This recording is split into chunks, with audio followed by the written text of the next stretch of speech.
Ile le autu o le mele mua o ia le tātou mtau. Ile tangata ua saunoa mai ma le mautinoa. E peila o le sunga i lauli al mani atoa. E le o se atua lauli al mani atoa. Ai ole tangata na wala au wina e le atua. E ui mai ailo na finangalo. Mai o le tala fo ile alo amu matau fai iai tangata fai mai. Wa fia atua. E ai o tala fo ia nana fai a Yesu ke viso.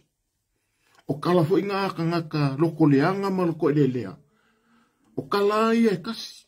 O iku inga kala ia le fo inga la fo sunga ile. Ile la au le mari ko.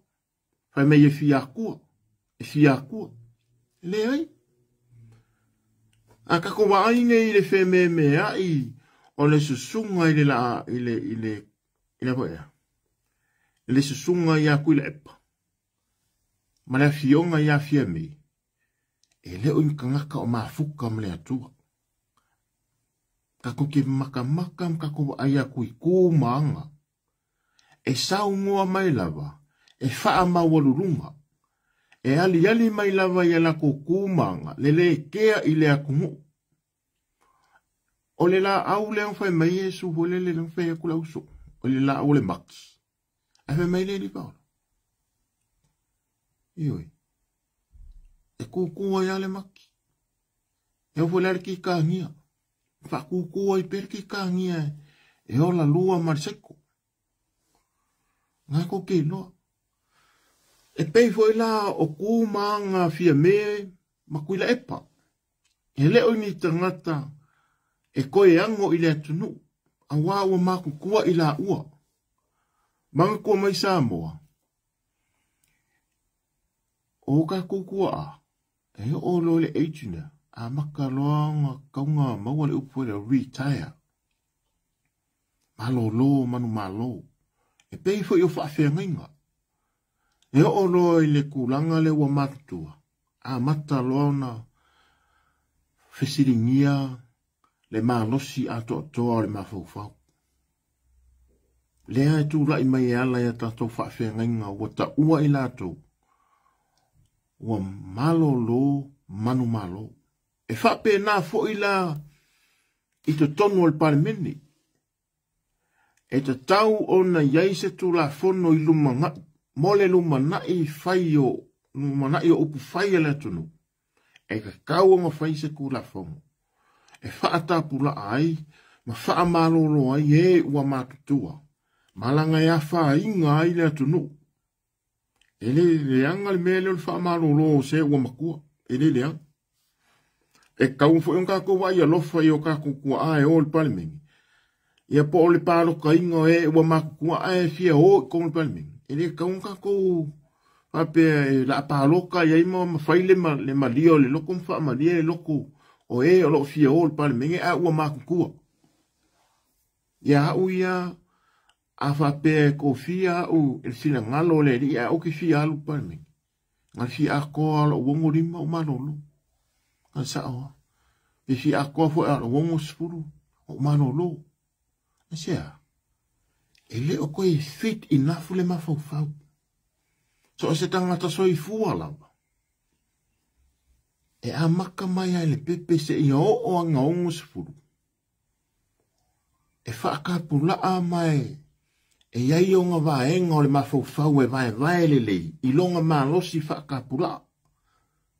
Le mea fo inga e lei o ngā whaia upu o le atunu. Mwhai upu i le tupulanga. Ona ele i o mai le matua le tupulanga i le tau. E tau ona iai. Le le inga ula ngia le au matutua le tupulanga. E whape nā fo i la le ano liwo lo mafaufau po la umta upu le avatu. Ioi. Tatou mei.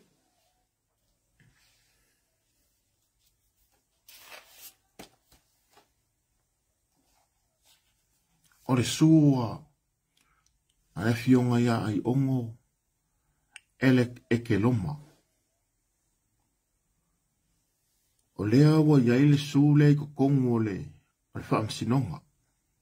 O le sule. E te tau ona iai. Se komisi su e sue. Mai te tau ona whaatuina se komisi sui. E sui ea le mea le angalenga diki kua. Ia whaamtalanga tau I longi ma whaamauninga o longi. Ma whaamtalanga e tau o whaamtalanga fo ia e le whaaperitania. Privacy, o private information, e le au ia le malosi o tangata lau tele lātou te wawa ai, ma mata wina. Nanga o tātou, e ui whai mai ai le tātou ai a kakau. Ai ai fo ila le kua oi o ia kakau ka kokele o iai. Le kua oi le a mese lava mengi o whaamkalanga, tau tonu po o whaamtalanga e tau le tangata lava ia e ona whaamtalanga. Mese mengi o longi. So se ngonga kupe lava I ko kongo maa loo whaake makarasi, marika koua kungu o loo iai kaiminge. E leo iai se kura fongo awa pe whaise longi sesi. O ngā maila ia ngi pepa le longi a me le whaasala lau le observer. Pe mai whaasala lau le TV. Le aise me whape nā. Tātou te iloa uma. Mai ka kukele fia ho o uma iai. Aisea. O le mea la ngā iloa fua le lau kele whaasala lau le TV. Le au wha ingo aka a seka. O le ingo a sofa ngau o ka ika mo ka ainga.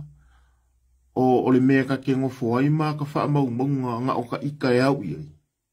E kai peia o le mea fui lele o le misa anga wha aloko I fali. Misa anga wha aloko I fali. E nga o le loko I fali anga o le ainga e a kauonga I loa. O le winga la whamtalanga.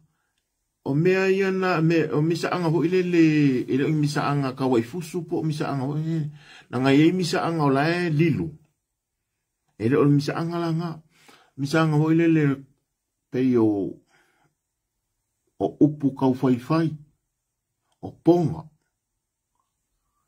ele ka wonga I lo fu isi ma mea fu I fala ko I fale mea kau mea singa le kala anga o lea inga me lea inga e fevesia I urungari e la laua I lesi. O mea ngai ka o private information, privacy. E le kauonga fola ma whaasala laua I kongole. O le sa mo observa ma whaasala lau le ea, ma whaasala lau le lau keno le akungu. E walanga o ka ua le mea leo le Commission of Inquiry. Kalunga kura I mai le whainga maa lo le a ka kole fast. E le ka inga le ka mai ka I parimia. E le I activating a lava le Commission of Inquiry. Ai o le mātau, ma le wawa ai mālosi I le waenga le ka o le Commission of Inquiry. Tasi lea waenga e sa ilia ai lea miotonu. O sa ilinga o whainga mālo le lei. Pulenga le lei, good governance, accountability and transparency.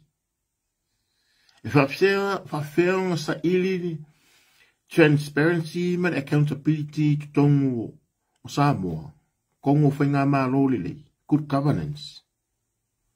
O mea ia ngwhaonga e le HIPP, a o mea foia, o mea whaakula whangoinga, o mea e whailunga le whawai, ma whaia iai so e suenga mua. Lea nga whaonga e le HIPP, le Commission of Inquiry. E tau fia le Commission of Inquiry. E tau fia le malo, tau fia le kapeneta. Le Commission of Inquiry. E talunga tu la I mai le whainga malo, e le taita inga a fia mei. Tele o mata upu wa tu la I mai. Ai le ai ma se ko fia inga ma activate le Commission of Inquiry. Ai sea. O le fisiti te le lava le nā. O le fisiti ke le mala walunga ma e fisiti ngia ai le ka inga fia mei. Marika pengeka. Pai ai se anga le whaaku inga ai le Commission of Inquiry. E le tele o mata upu onga lo tu lai mai taimi nei. Ia tātou wō le mata upu lea. Lea wa ovatua. E se ame wale whatu ia, whaku winga ila se Commission of Inquiry. E sa ilia le ami o tonu o le whaate nonga o le mea ngā lainga ngā liki kua information po o kalaanga o longi mango ngā kupea Alec Ekeloma. Ai ongo Dr. Alec Ekeloma. Ai se ame wa lainga le whaku winga se Commission of Inquiry. E sa ili ai ne kai rana. O wa lenga avea mamata upu lawalunga maonga. Ai se a le mea wa le whaku winga ai, pe nga le whaku winga ai se Commission of Inquiry.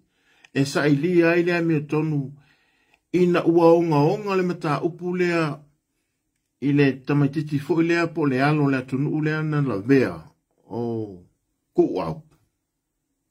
Onga o lea ua onga le makau. Mai le fia kausanga, kalunga, langa ia, ma vevesi ai, ma lau kele le mata upu. O i ngaloa, i le tō wha manino ma le tangata e lava langa kō wha, au a vea ia ma paremia. A o sesi fo i le kapengeka. La kou ke activating ai loa, ma whaakou loa se Commission of Inquiry.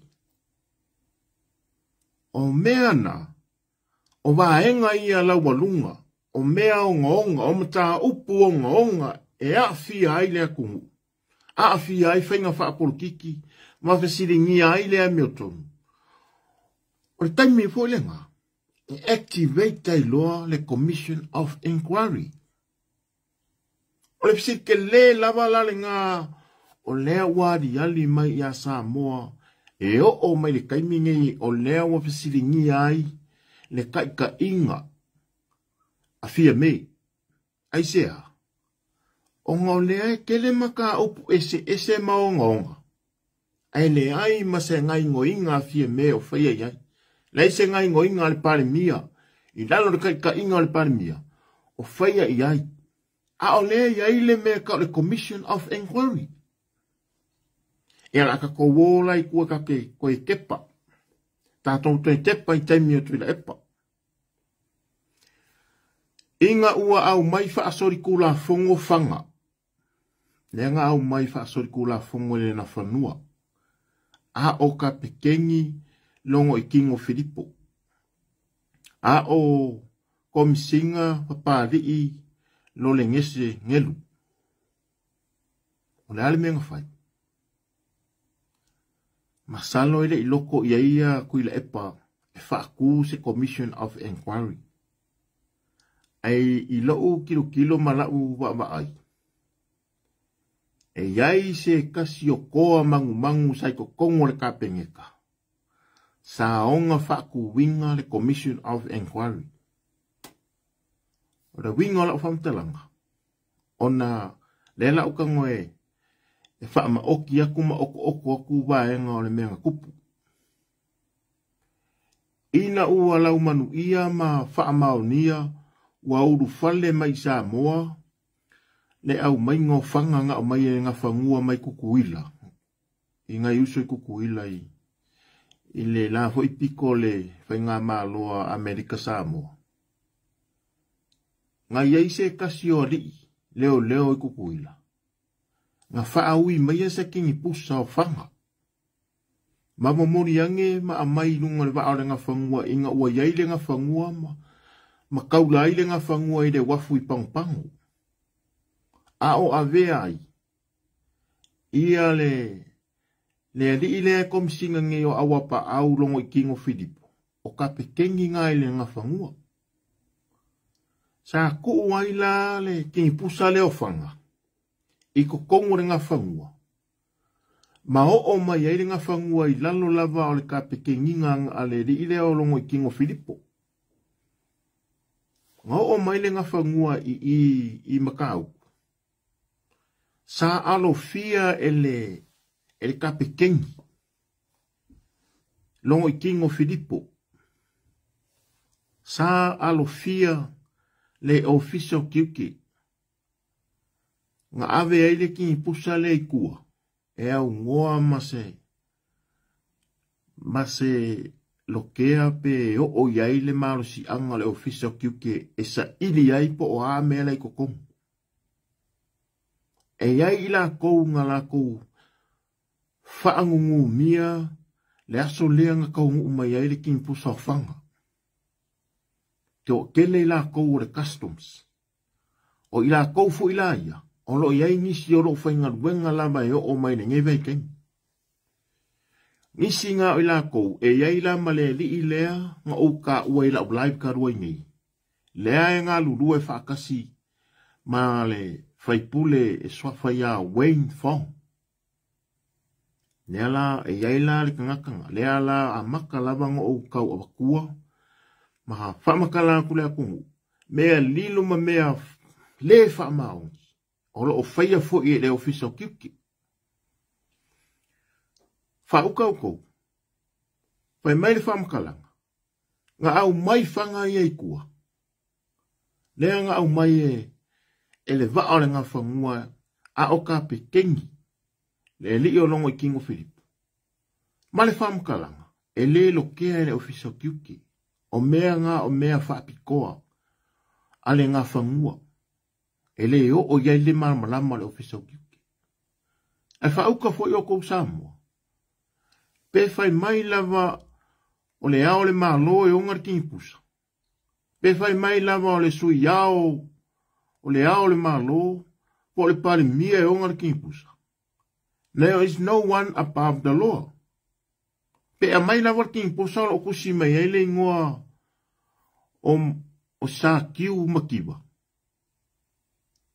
O le whaamasingo silia Samoa. Po le fonga whakalai a li o ka euma se pa.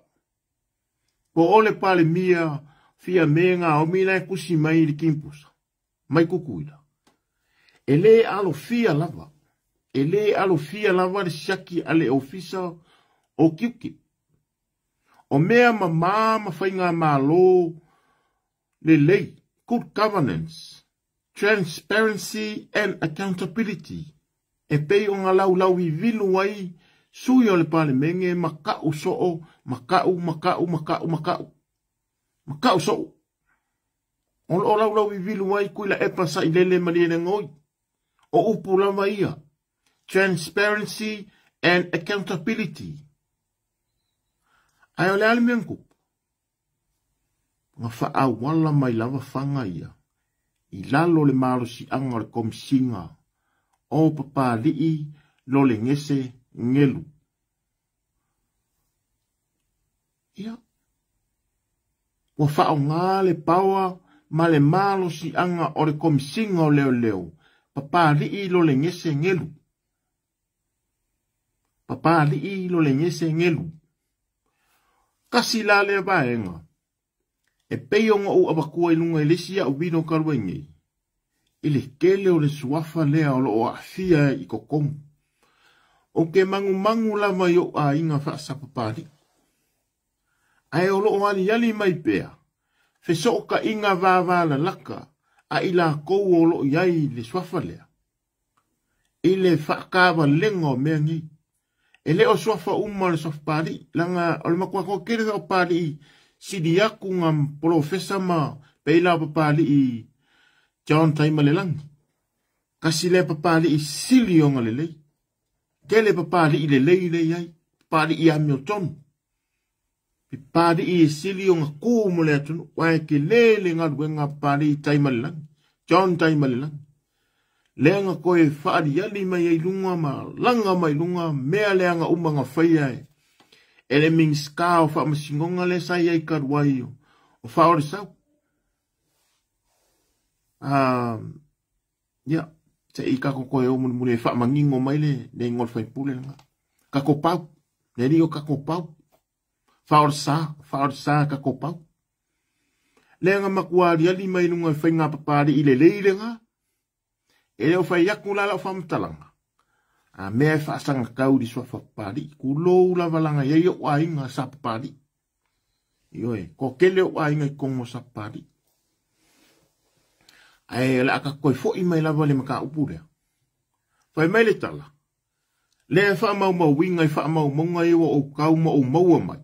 Wha mau monga ngei. Mai langi mea se mangi mea le wha maungi. It's facts and evidence. Lango lenga kupu. Ma o lea fuinga whai unga Commission of Inquiry. Inga ua maa ua, ma masalo mia. Kulanga ia i le ako male. Leanga ku kongo le kimpusa. Ako ia, ako whanga sa ku kongo le kimpusa ke le lava. O meo whanga. Inga ua maa ua. O ngā whakua i lona ia lea ele kapengeka. E ei se koa ka ua ngā o ngā whakuinga. E le ila ngā mai e le pale mia sa ia i o kuila epa sa i lele.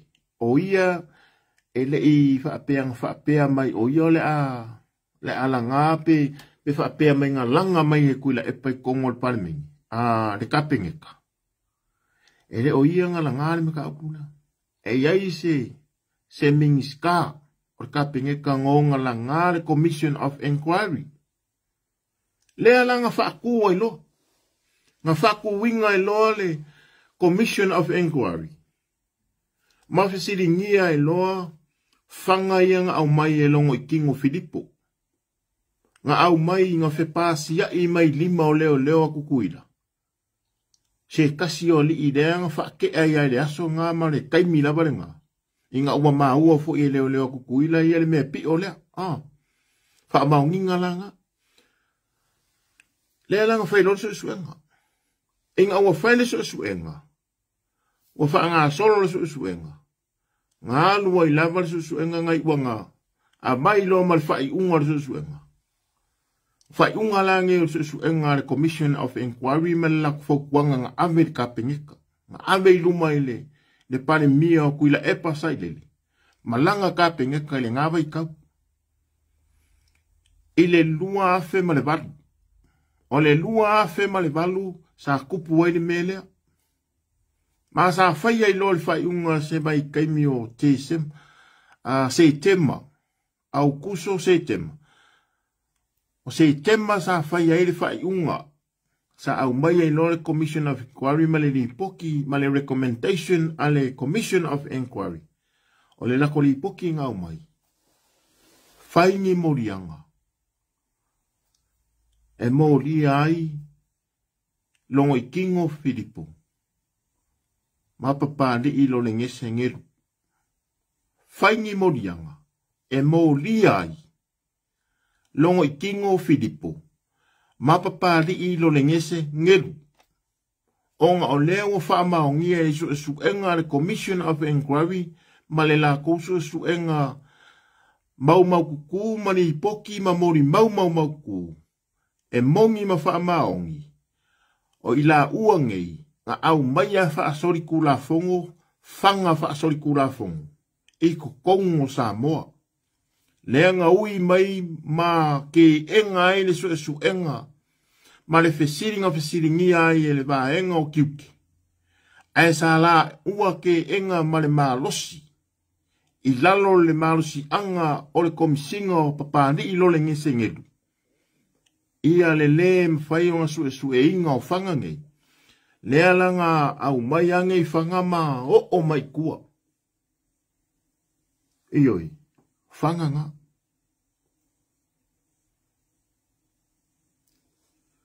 E iai se kasi sa kaumomo e mai o i salangi. Kulou lava se ongu o salangi langa eilo piko wha salangi le. Swafui maongo. Ma le asi o langi mangisi o kulanga whapenga la inga sa kupua. Nanga o le inga sa whengu ngui bao ma le lako kama o kupua. Ai o ke kauka sa o lava uia. Ko ke loa sa moa le fai le li e swafa ya e swafa fu ya la uli kang. Sa leo kang kalkeminga. Sa avea ma se kasio epikopo le karesia o la sorry wakau le karesia la whangaka i ngā langa e a fia i fua le kau de leio le karesia whamadi e aku langa le uma mulu aku langa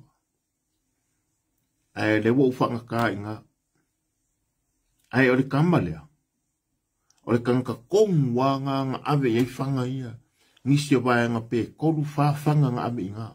Nga ave ia ele minska ele li ile le wa. Le li longo King of Filipo. Ofisu ia inga o fanga ia nga whakau inga kasi ngā kangaka lea o umanga a mai whamaunginga. Kasi ngā kangaka nga ave ei whanga. Au reka koe fo i le makau. Walanga uka ua kangaka lea nga ave ei whanga. Onga o lea o maua i lau risi. O lea o whamauinga ma o whamaungia.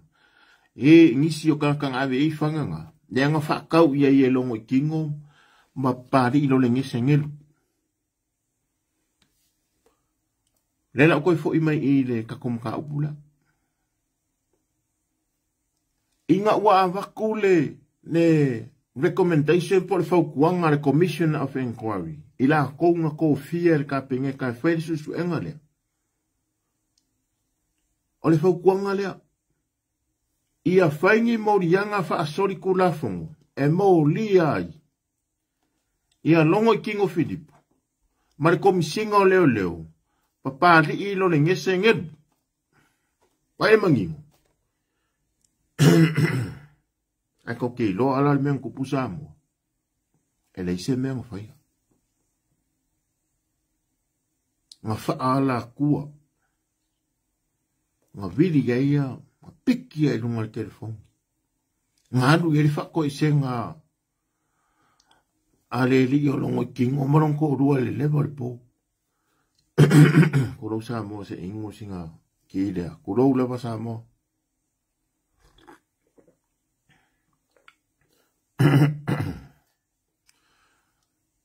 O le level po. Ai alu le fa ko isenga a papali ilo le ngesengelo. Malongo I King of Filipo ya kuila epai I urolo. Oh, ye kam. Alu fa ko isenga. Ai malama li kai au o poko le parimi. Ai fai unga a kuila epa.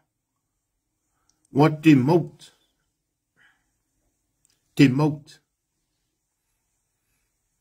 Makuku ifo ilalor kuranga lo ia.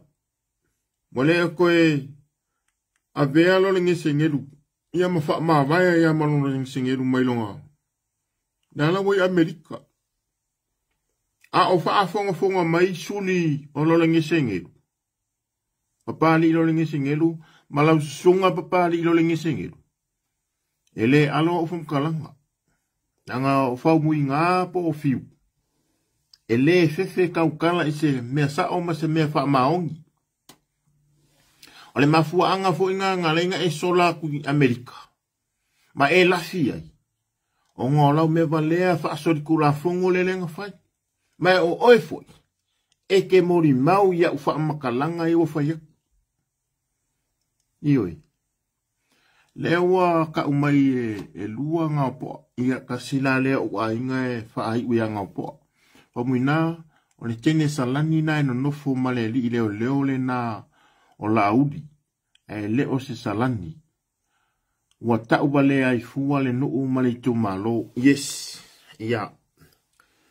Le la bea uma mau ka sui ngā poa. Lua ngā poa. Hafonga mai se o uso po se kofingi. Nanga e sofa ngā poa. O le ainga leo ma kousa kupua. Ai o fa malulu aku inga wo ka ua salangi lala funga lo fa malulu aku ma ko ngu salangi langa wa ufo o le salangi e fo so kanga yo e va mala la ka o ole le inunga ini se kasi o ko fa finge e fa maungia le ku le fa salangi ai le au le ka ua le kunga a le la o ka kingo mai se ko finge le po se usole o ruanga o poa yes. Le a kong wanga o bakua, le ri inga o laudi. E le o se salangi la, ai whaia vai li kengi salangi.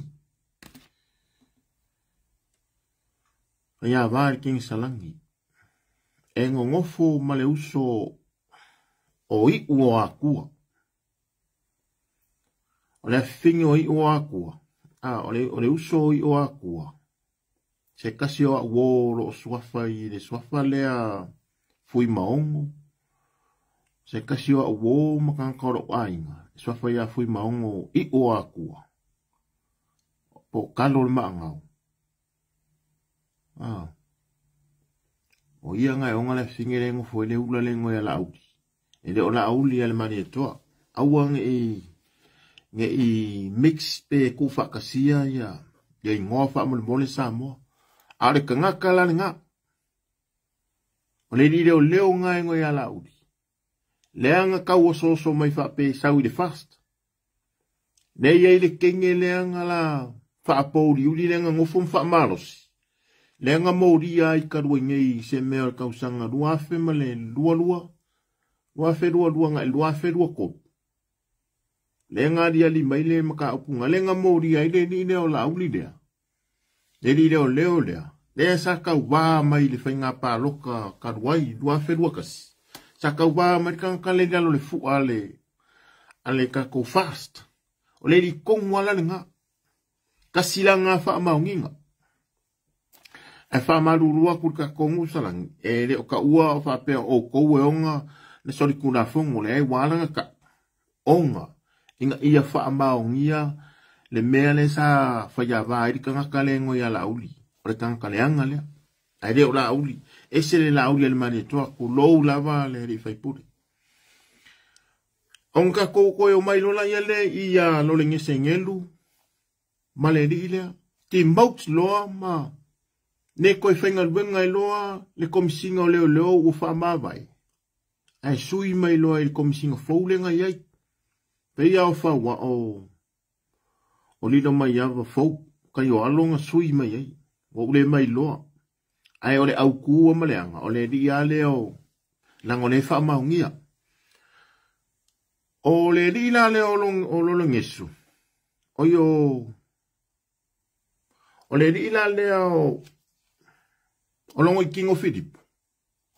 Nga te maut. O le mea piko sininga whaangongoa. O le soli al kulafongo. Ai waku te maut. Ai le kulia. A le mea piko sili la nga onga. Mo koi whaalia lava e le akua. Le akua alofa, le akua soifua I longa alofa, malonga muti vale o le alofa o le atua ia Samoa. Le ala ua fua mai li kaimini ngei. Fua mai li kaimini ngei. Famuina peni mo nanu talofa. Fia o talofa. Ia, le ala ua fua mai li kaimini ngei. On kofo e Samoa ele alo se kangaka I se aka o le la au. Ele alo fo ile le kangaka ola. Fai me valea, malea mi o tonu, ma ka usalainga, ma oia wa ka usalainga ma faa maungia. Ele alo se aka o se la au. Ele lafi lano sila fanga le ri. E alu lava, ai kuli loa inga lava, ele li ilanga nga sala, e peyo nga alu lava kaino. E nga kuri loa inga lava kaino, e maa laia ma pupua nga. Nioi. O kaino le nga alu ingu ese. Ma kuri loa lava le ang sala kaino. Awanga whaafiki lava kaino. Whai aku iai ma fisiringia e le fufongo iauwa. O whea e alo uso. O lo kangi mai le ele.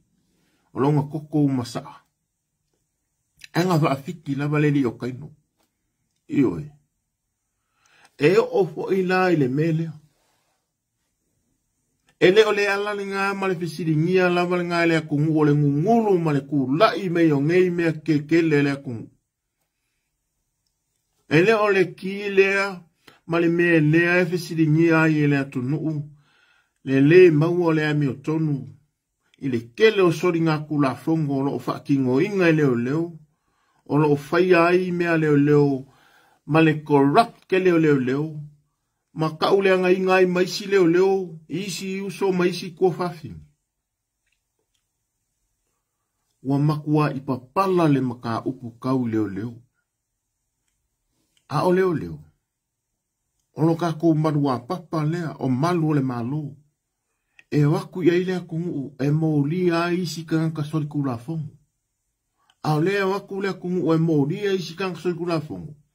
Ono whauru waku i runga o isi ka sori kula fongo. E waku ko inga malo makua e mo lia le mo e kolo kurou. Ana fo e mo lia makango fia e resi mo e kolo. E waku ia kangaka e mo lia le kangaka le kure i aisa i le lako uu kangaka le raninga le aisa i palauki. Neri fo ile le ai nga whaake e maninu pifa. Le kangaka fo le nga whai aku i aimo ala. Kama spano. Whai aku spano i le nga e whai ngā renga le audit. E ofisa sue ku siri. Se i whai meseri i poke le melea. Ai whai meile kara le nga. Spano i le ai. E le o i eilo marosi. Se i oe maile. Le pule sili no pifa. Aore kangaka le whai aku o le kai fongo no pifa. E sili aku le pawa o le kai fongo o le no pifa. Ngai lo le pule sili o le no pifa. Ai whai meile kara le rire. Se i oe maile. Le si i o pole pule sili no pifa. Le ai. E mawanunga aku le port. Le kai fongo ispano. Ngai lo le marusi anga o le CEO. Walang ke e ngai le ula lea. O nga fo i le eisa. Lea lava anga uma. Whai loa mai lea fo inga whakea. O nga le eisa. Ne li ngā le sa whai e ispano e whai meseri i poki. I le mea fo i lea ngā maua aia. Pa uli fo i lea. Le sa whai le la longi malonga ko rua. Wha se lau milionga. Wha se lau wafi. Wha se lau wafi nga whai e la auli lea sa pauli. Kulou lava sa longa o ka uho lipo sa pauli. Ai leo sa longa o ka ngaka ngai. Wangalo e kia ulingo ka ule lea. Ai ise si o nga mangkua inga. Whamole mole whai loa mai. Le sa pule nupi wha. Umalo le pule nga le sa pule ko inga la poa nga e sofa ya pauli. So olo mare pule ka mai ka ile wei ingi. O le li langa. Le sa whai langa longi. Wha se la wafi. E umanga whai langa longi. I kongo nupi wha. Ai koe wha ambao ngia la mai nga ia. O le longi nga wha au ku i longa ko o rua. Ai koe sengi la mai nga ia wha ambao ngia le longi longa ko o rua. Wha se la wafi. Ne lang fa ko los pano i le okika le sui le okika. Ai ve mai le ai se longa fa mai ne CEO ai le ai. E ka kaunga uska i langa o spano o le kai fongo. E sini akul ma warunga span. O la le men kupu ai. Yang fa ke. Ngalang fa ke ale men kupu i fa kongunga spano. Nga whake aisa. Ele i lewanga ke enga le ringa. Ai maua le aisa. Ai mauria koe e kangaka o palaudi. Neri ai aisa le kamilo milo i salolonga. Wa mongku e lang koe so salolonga langa o iyo le senta po le ma keki a ma kou. I sabai. Salolonga. O kamilonga fo ile ala ukufa i sabai. O le kankapiko silia le ngumena kasi ai. Ale li peia fai va i se me o vai loa ma vai ko muri. Ai le o vai loa, o vai ko muri fai va le ri. Le ala ki li ba ku esa. Ave me yo ku le ni si o nga di e fa uru le kangi. I ko sivi. Ave me le leo la nga ka wa ku ia. E mali li le ni fa ma o ngingo le lua. O le lua mori anga le au mai. E mai ia le kala si ungari. Oi. Eh? E ako le li leo. Amo le mole. Se ilonga e lava lua moni mau. Ko am whenga lo kia lua mga apulanga. Le mai le lua moni mau. E mai le lua mori anga. E le o ieni mori mau. Paukala oko.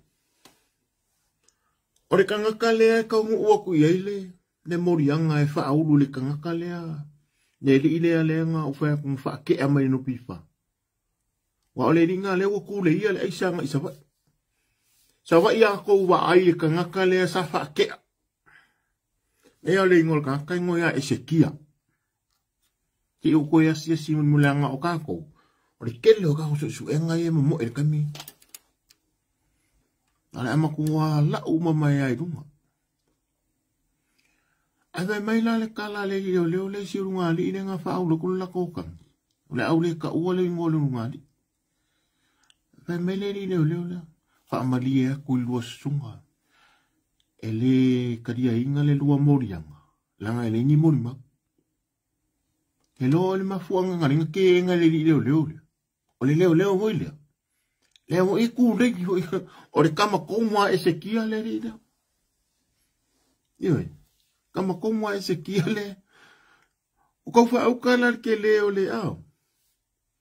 Usa walanga o wakua le scenario lea. Kangi koe fo i mai lawa le komisinga le e ngei. O le awha awe whea o ngā abaku ka ko morianga. Ma abaku maka upu wha amasingonga. E lo kea e lisi criminal. O le criminal. O le criminal le. Ko sa pele i wha pui. O le criminal le komisinga o leo le e ngei. E se me wale ngau ka ua le criminal. Fo yo le maua wha mau ngō lai wha mau. E le se kala whaku la lau kala le whai. O la nga wha mau le li poki. E li wha pēa fo isi, e li wha kunga. E umalama, ai o mei e kawe ke karangoai. Le nga le oko kurama.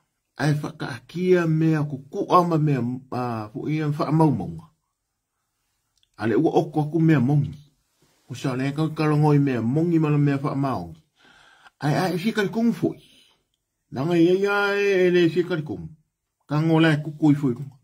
Ngaro kango akta i lalo le kuku. Kai lalo le kuku. Le upu lea. Longo i tino Filipo. Smuggling cans.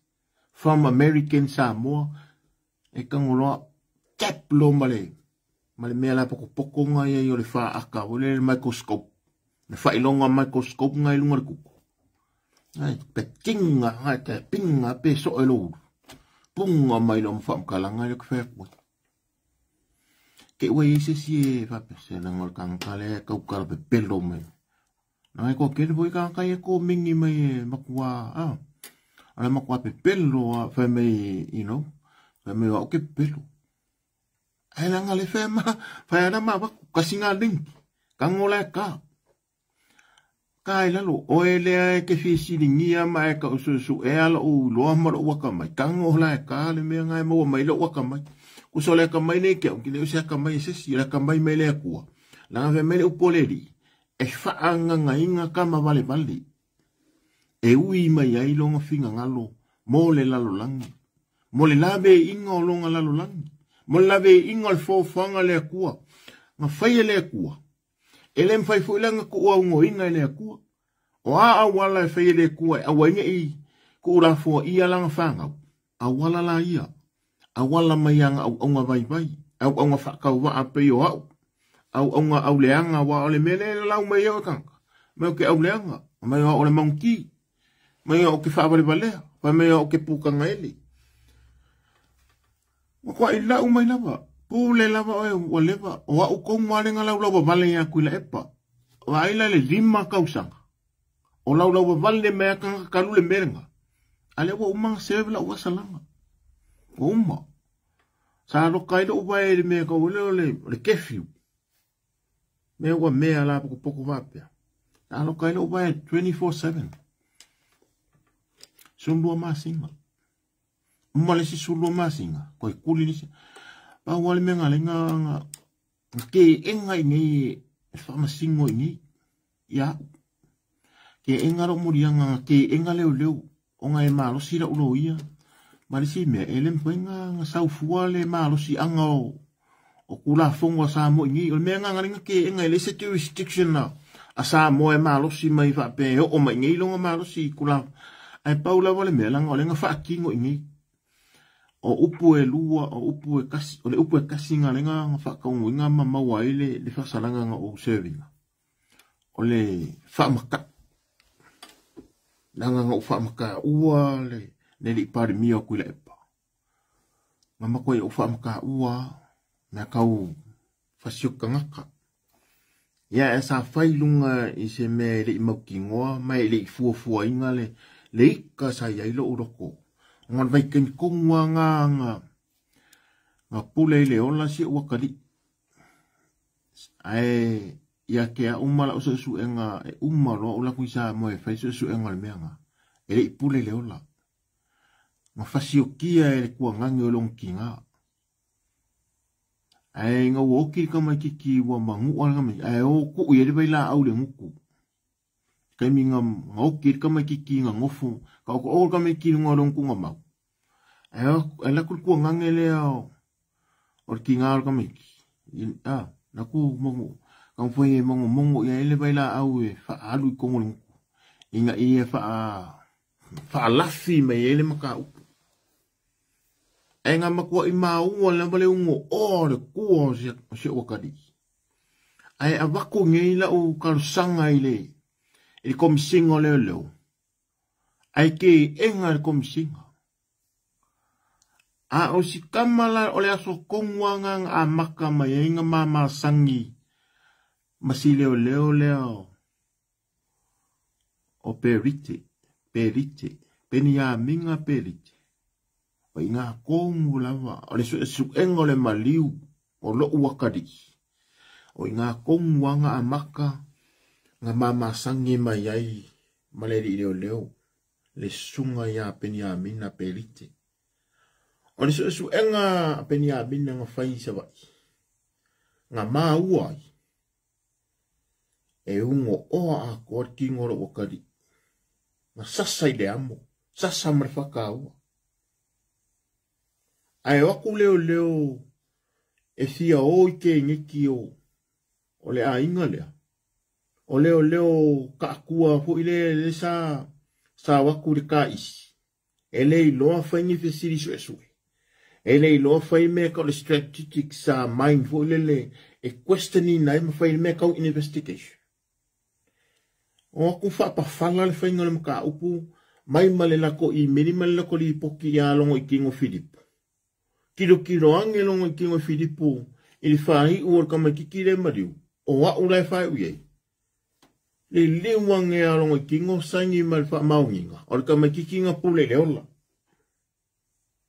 yes o le mea ganga kupu ai o le lua vai aso ai sau lunga le ea sau lunga le Facebook lele mai lunga le fale anganga wa wale ito a pipi Lengle mai lunga fale nganga wa wele chat pipi ma ba enga le au la lafi fo le chat pipi me ka o fake page ma fale anga mai ya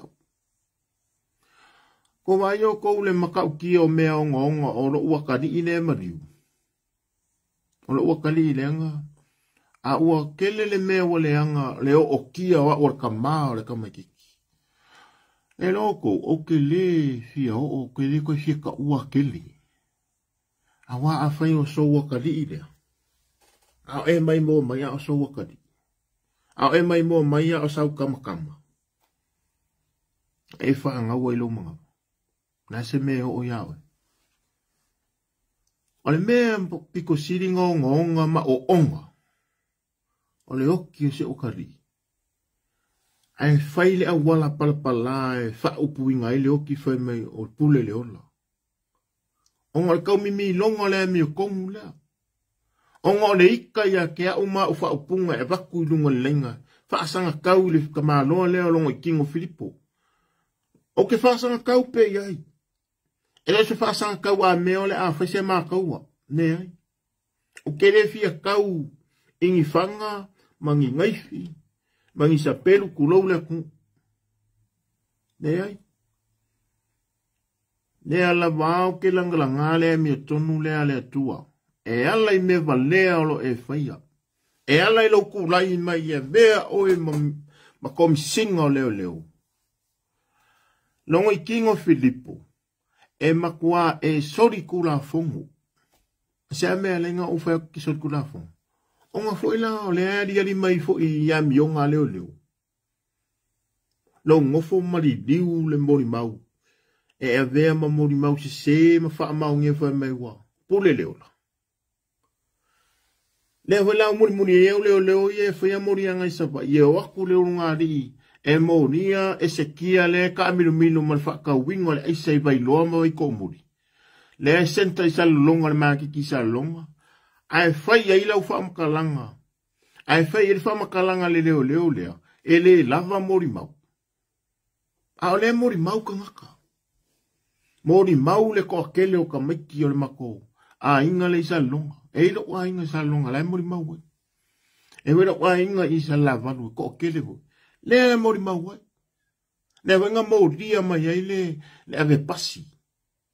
E haluanga I oi ia moa I le kufa saleanga. Le wenga mauria mai ai I le kausanga ke a. Le nga maua ko I maruanga ma le ukau aise kongo le ku lei kongo le pasi. Fa uka ye. Ah. Ua fai leo mwhaka I kai leo. Onga foi. Na foi fai e fa ururunga. Ka kongkari kong sa mo I upulea. O le mea e fai e kankalae. E fai foi e kankalae.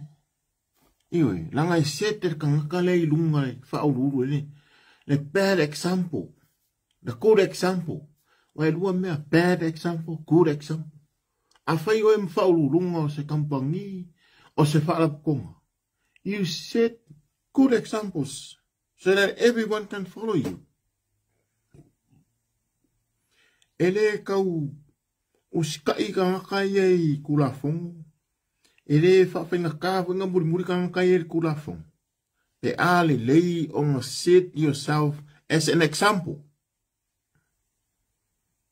Awai mai kamikia onga ya oe whaia onga e ke murirua.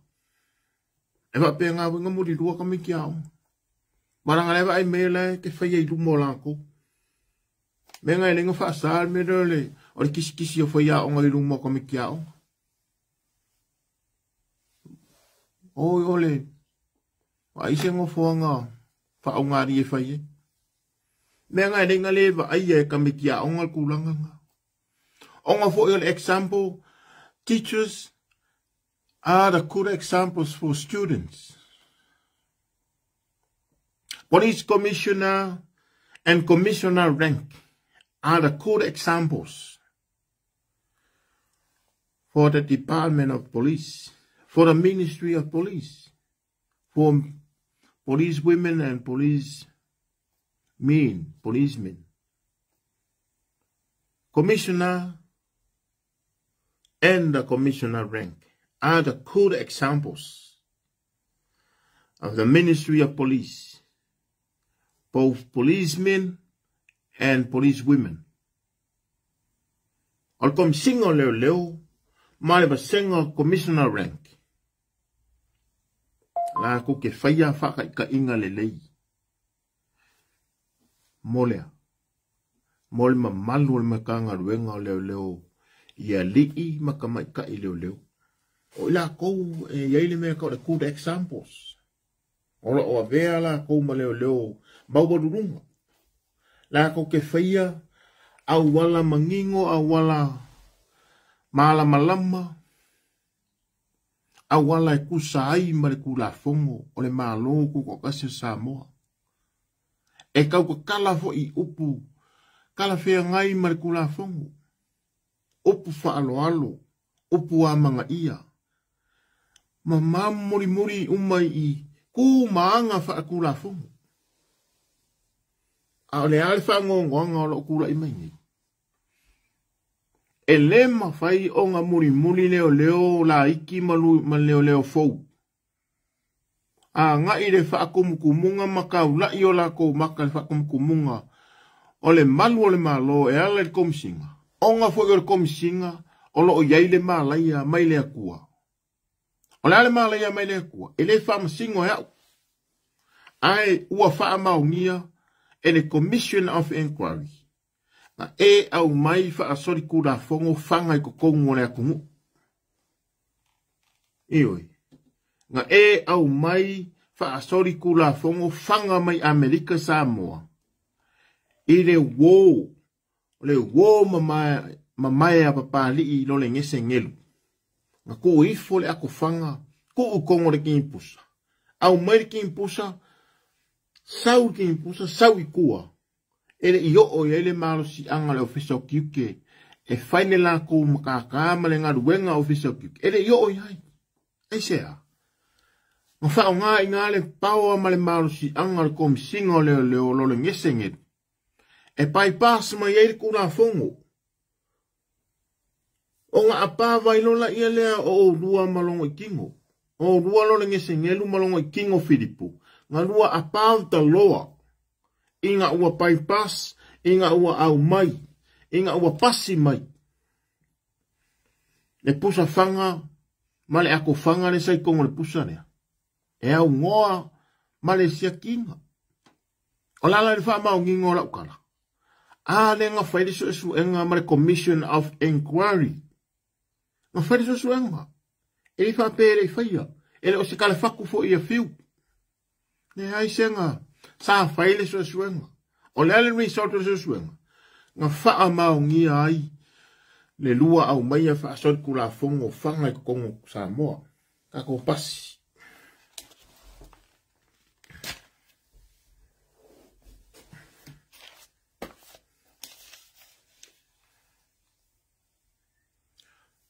Se ame wale face Commission of Inquiry.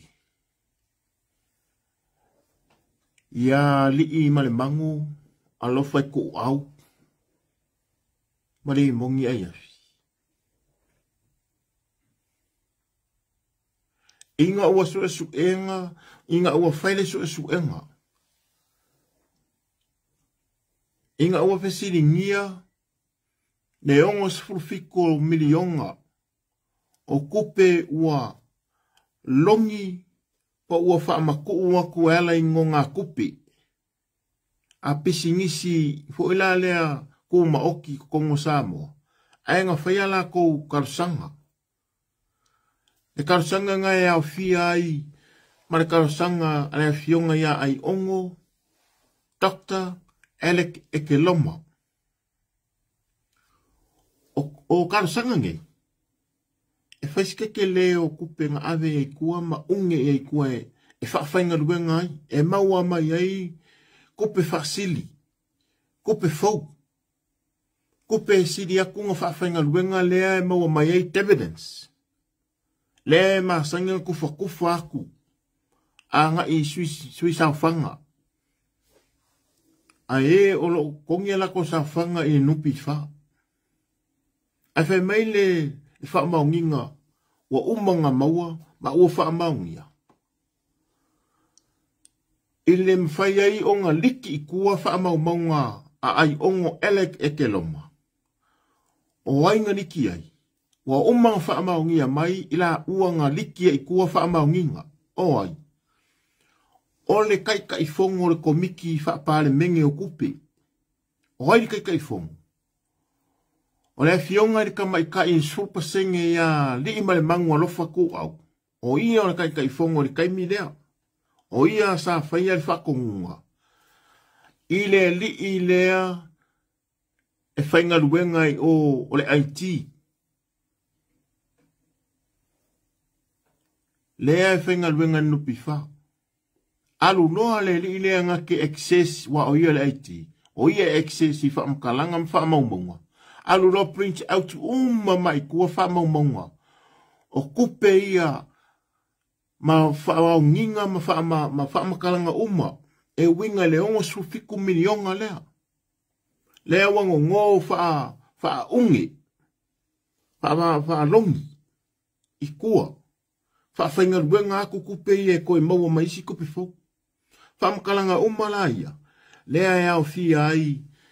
Male ngonga kupe ale fionga ya Alec Ekeloma, la fionga ya ai ongo. Ale whakungunga ai. Ale whakungunga ale whaipule. O le ala kaua ali I male mangu alofa I ku au. O se akama I kai ngā ala mai kongo le pale menge onga ole se furu pasengi. O ia ole kai kai fongu. O le komiki wha pale menge o me kau kupi. Public fund. Public funds la ia. Kupe ale malo tupe Samoa. O lo o kai kai fongu sa kai kai fongu ai alofa I ku au.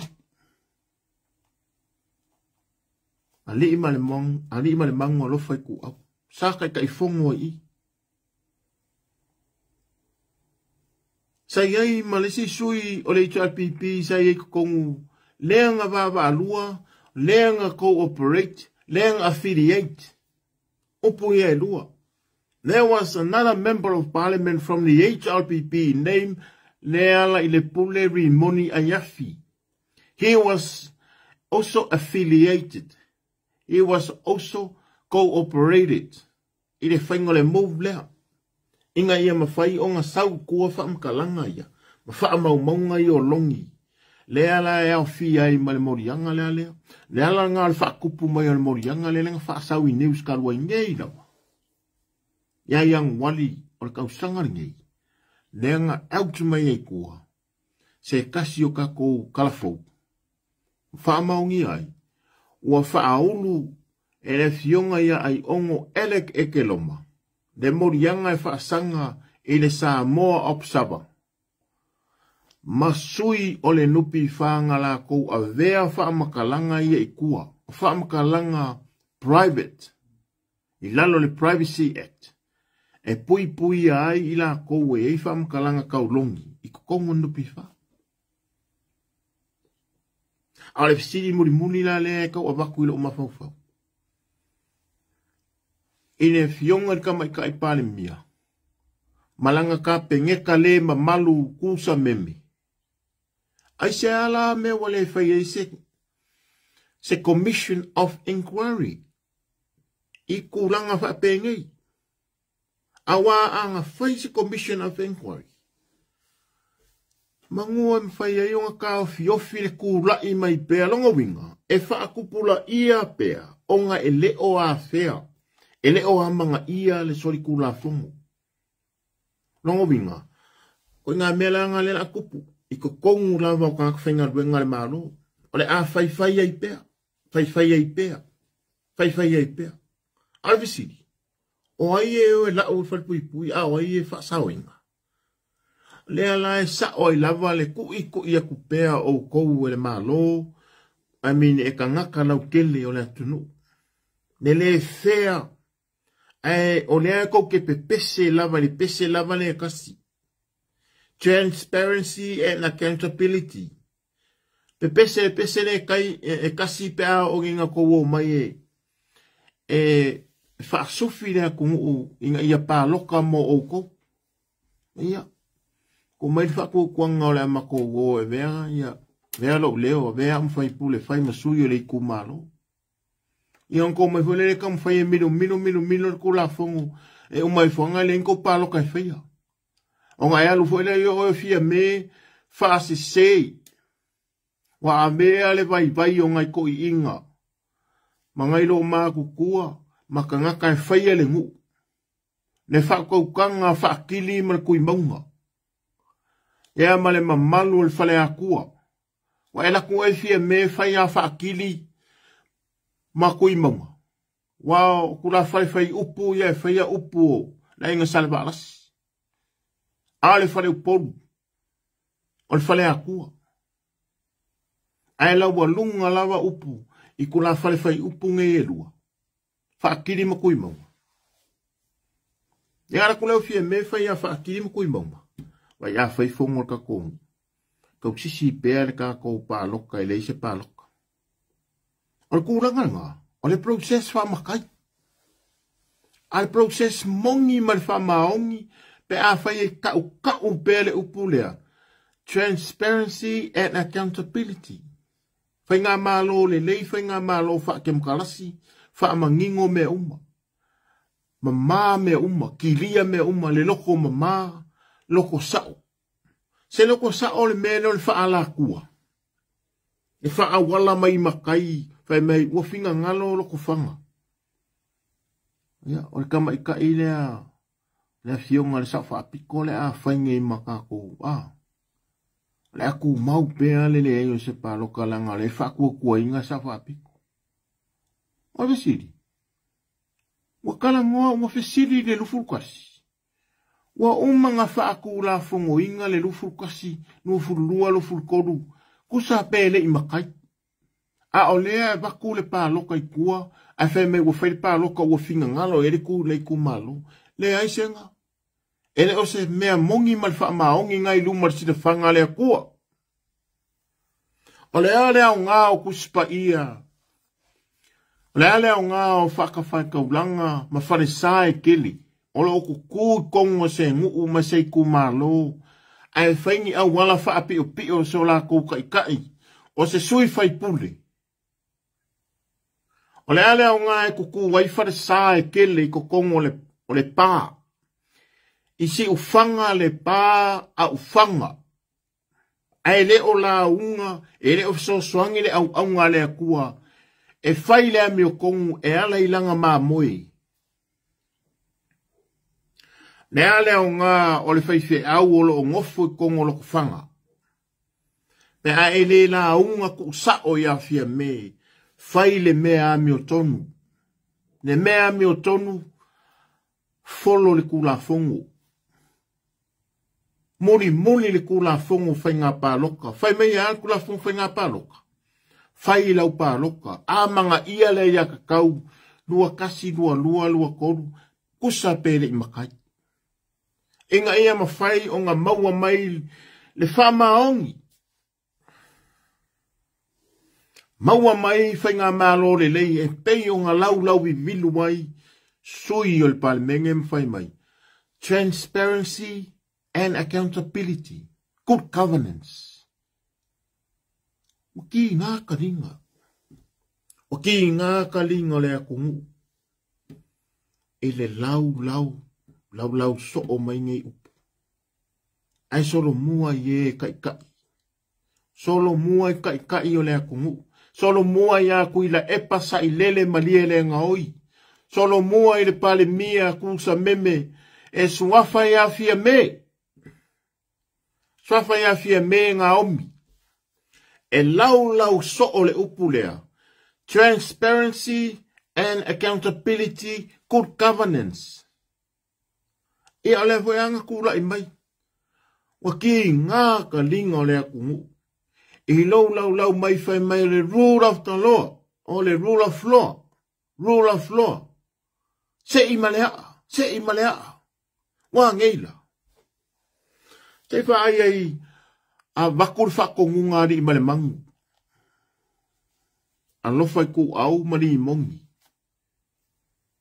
Au mai a leo wha maunga nupi wha. Maka ma wa ai maka o ngeika ngaka. E au ngoa male fesiri ngia po o kongu mami o kongu i lalo ku lafong. E sa. Kusta pe whai mai o oil whai puli. Ele ai masau fe au. Maseami o kongo lau whakakau ma lau whai unga. E ke lo ke ai ma e kilo i wha maunga nupi wha. E sea. Alaya ia e anga wha.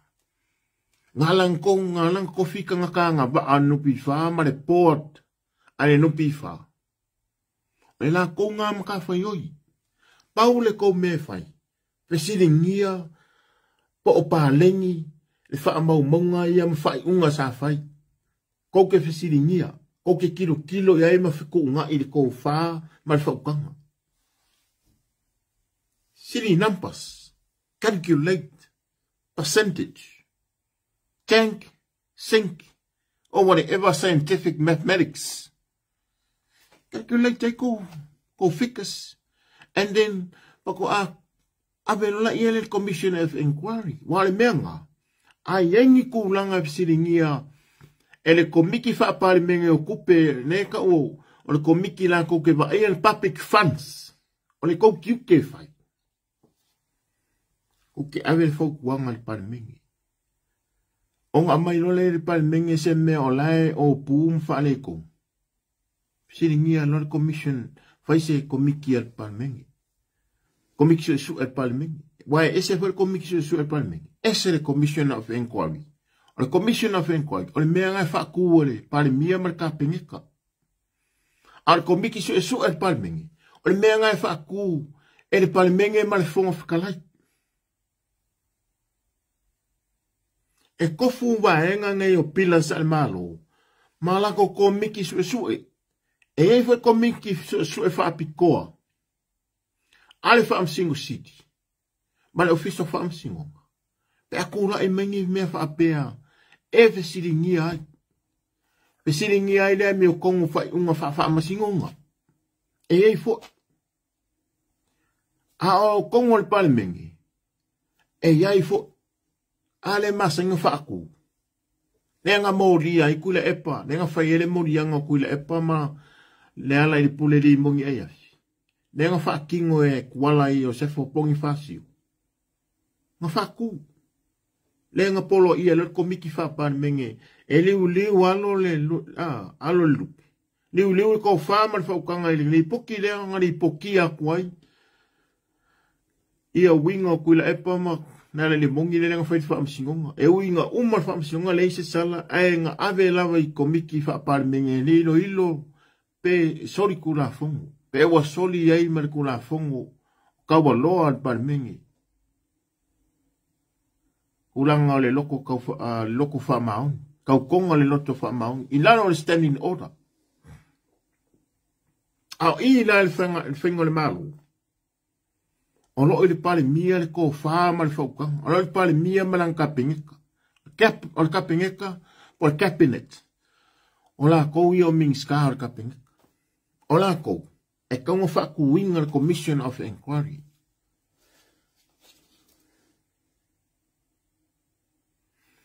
Commission of inquiry for nga. E so e le kai rana. Ma le maliu o ku au. A le ala mai le i whaise nga. E ali mai ai. O le a omma lava le paia inga ngeri ka inga le pale mia. Makua le ai lava se whaakua kuanga o iai. Ai sea. Kadunga kura i mai le i pipi i mea kau commission of inquiry. Nga le whaaku. Nga le activate. Ai sea. Sala ko sa idi ai le amio kong. Sala ko visiringi alanga e au nga. Olo iai le mele i lalor kula fongu. Ai ai longi mea whale kong. Ai ai longi maka upu onga. E ku rai me whenga maa loa Samoa. Activate law. Activate law le commission of inquiry. Ai se ai le pale mia marka pengeka. Wale whaia i lava se commission of inquiry. Siri ke kelenga Samoa. E avaku pea i ruma mea i lau whaafonga anga. Ma whaia i o kākou rangonga ma o kākou mangaka. Ioi. A kongua. Wa vela le fala. Wa vela le fala. I lau whaafonga anga Samoa. A wale soho. I ole aso kapua i o leri.